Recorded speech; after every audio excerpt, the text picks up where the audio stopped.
Welcome back to the Productivity Podcast, where I give you a daily productivity tip so you can get the most out of your time, your talent, and your ideas. I'm your host, Brandon White. Here we go. Today, we're diving into the world of goal setting, specifically a method that can transform your aspirations into reality. They're called SMART goals. We'll review the origins of the framework, 2 research studies that looked at the effectiveness of SMART goals, and then we'll explain exactly how to successfully write your SMART goals. The development of SMART goals is generally attributed to George Doran, a management consultant, in his 1981 paper titled, "There's a Smart Way to Write Management Goals and Objectives." The paper outlined the specific, measurable, attainable, relevant, and time-bound criteria for effective goal setting. However, it's important to note that the concept of goal setting with similar characteristics existed before Doran's work. Peter Drucker, a management pioneer, emphasized the importance of clear and measurable objectives in his book, Management by Objectives, published in 1954. And other consultants and researchers throughout the 20th century championed similar principles for effective goal setting.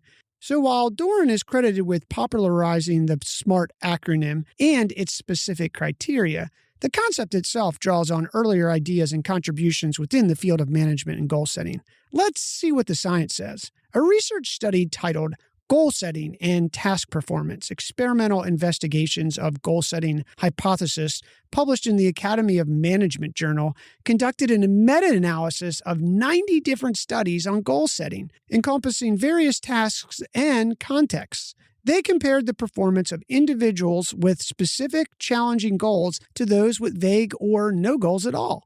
The study found that individuals who set specific and challenging goals achieved on average 16% higher performance than those with vague or no goals.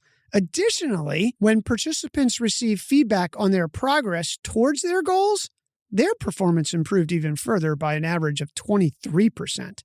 Another research study titled Smart Goal Setting for Effective Weight Management conducted a randomized controlled trial that compared SMART goals to vague goals for weight loss in overweight adults. Participants with SMART goals lost significantly more weight, 7.7 pounds, than those with vague goals who lost 2.4 pounds after 12 months. SMART goals clearly work. Here's how to write yours. Number 1, be specific. Ditch the vague get healthy and aim for run a 5K by June. Number 2, make them measurable. Track your progress. How many pounds lifted, pages written, or new clients landed over a specific time period, say each month. Number 3, be sure they're attainable. Be realistic. Aiming to be a millionaire overnight is not a SMART goal. Number 4, make sure they're relevant. Align your goals with your values and bigger picture. And number 5, make them time-bound. Set deadlines. Measure things in days, weeks, or months.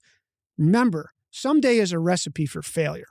So to summarize the SMART goal framework, make it specific and quantify it. Set a realistic time frame and connect it to your overall purpose. For example, instead of write a book, aim for write 2,000 words per week for 6 months to finish my manuscript. Keep in mind that SMART goals are a framework, not a rigid rulebook. Adapt them to your needs and celebrate each milestone. Don't be afraid to adjust as you go. That's part of the process. So, what are you waiting for? Grab your pen, unleash your inner goal-getter, and start creating your own SMART roadmap to success. Remember, conquering your goals starts with one small, specific step. Your move. Hey, real quick before you go, please remember to hit follow on your podcast player. You won't miss any episodes, and it helps support us bring you the show daily. Thanks for listening. We'll talk tomorrow.